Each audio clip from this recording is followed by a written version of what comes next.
Hey guys, it's Jessica Shier and welcome back to the channel. So today I'm doing another cat scrappiness video and I chose the multicolor paw print sprinkles, which I thought would pair very well with the Toil and Trouble layered stamp set, also by Cat Scrappiness. And this stamp set has this really cool layered cat, so it's the 3 stamp layering system. And I haven't used a whole lot of layered stamps before, and so I was a little hesitant to try this out on camera, but it was really easy and I love that layered look that you get. There's just a lot of detail with this. So I'm using a couple different light gray inks for this. I think those work the best for a black cat. I have a tortoiseshell cat, so she's like a multicolored, and I did try that out with a couple different ink colors, more into the creams and browns. So you definitely don't have to go with the black cat theme, but I'm making a Halloween card. So I stamped the first layer with the lightest gray ink, and then the second layer with a little bit darker gray ink. I do have to kind of put my head right over the stamps, that way I can see where it's lined up. This is really easy to do with a stamp platform or any stamp positioning tool that you have. And what I did was try to line up the eyes and the left side of the cat. That did give me a really good impression. For my final layer, I'm going with my darkest colored ink.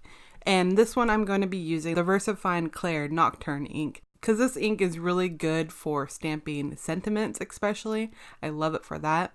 And you can find this ink on the Cat Scrappiness website.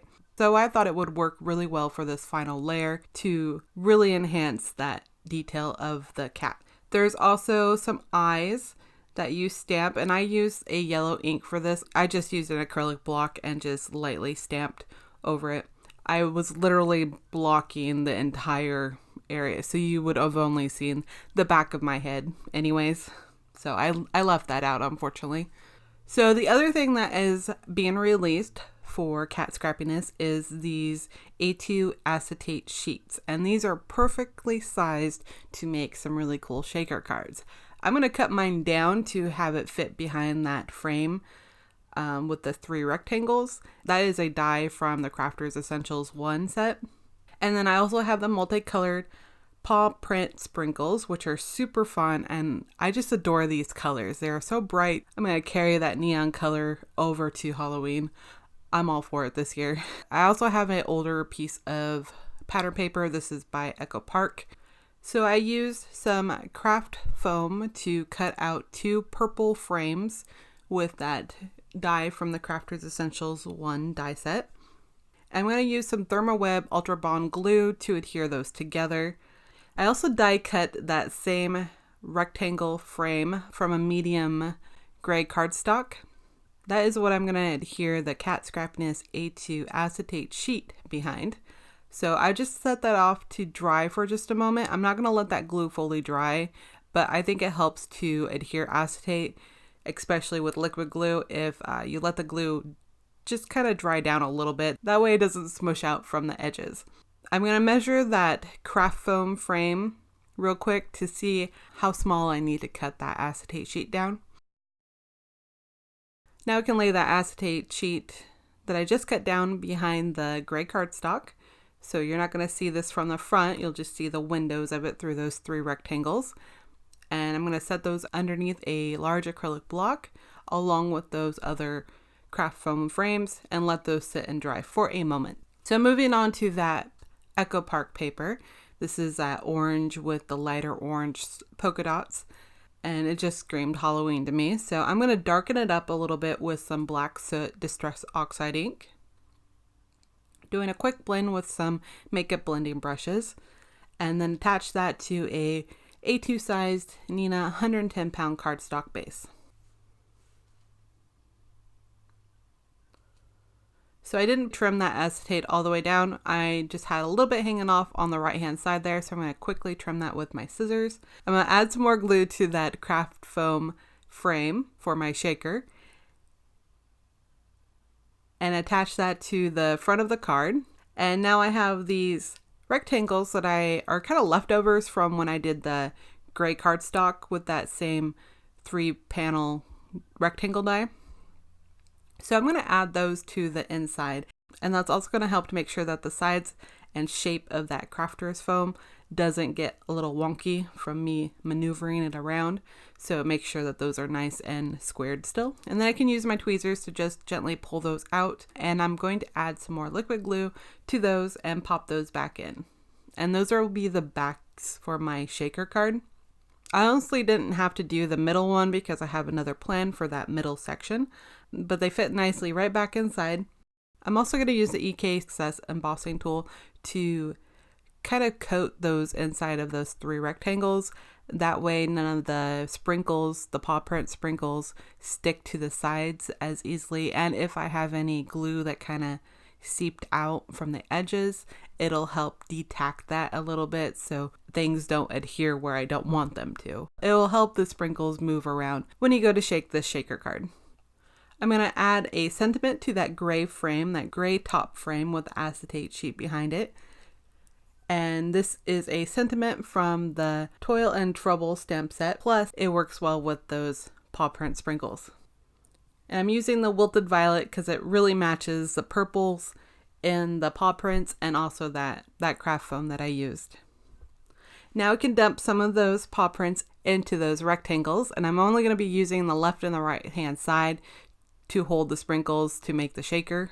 I did double layer that craft foam so I had more room to put more sprinkles in, and it gives them more space to shake around.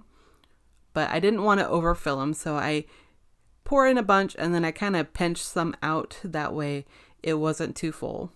Now I can add the liquid glue to the back of that gray frame with the acetate sheet behind it, being very careful not to overuse that glue because I don't want it to seep out to the edges, because you'll be able to see that through the acetate if it does. And I can set that gently onto that purple craft foam. So this is where I decided to kind of go a different route. I wasn't sure what I was going to do with that middle rectangle for the layered cat that I had stamped. So I decided to take that rectangle frame with the 3 rectangles in it again, and then just run one side of that die through my die cutting machine to get one white piece of cardstock that is a perfect shape to fit in that middle area. That way I didn't have to measure it or trim it down or anything. This was just a lot easier. And I decided to do some Distress Oxide ink blending on this little rectangle. So I used some ATG adhesive to hold it down onto this mat that I'm blending on. And I have Broken China, Twisted Citron, and I'm going to use the Wilted Violet again too. So I worked this upside down actually because the green, the Twisted Citron, will be on the bottom. I did use a larger blending brush to start off with and then went to a smaller one to really get into those finer areas. That way I had a nice smooth blend. And I also used a sprayer to add some water droplets to give that ink blending some texture. I'm going to let that dry for a moment. So this is kind of where I messed up. The scrap piece of cardstock that I used for that layered cat image was a little too short to use the die that came with the stamp set, unfortunately.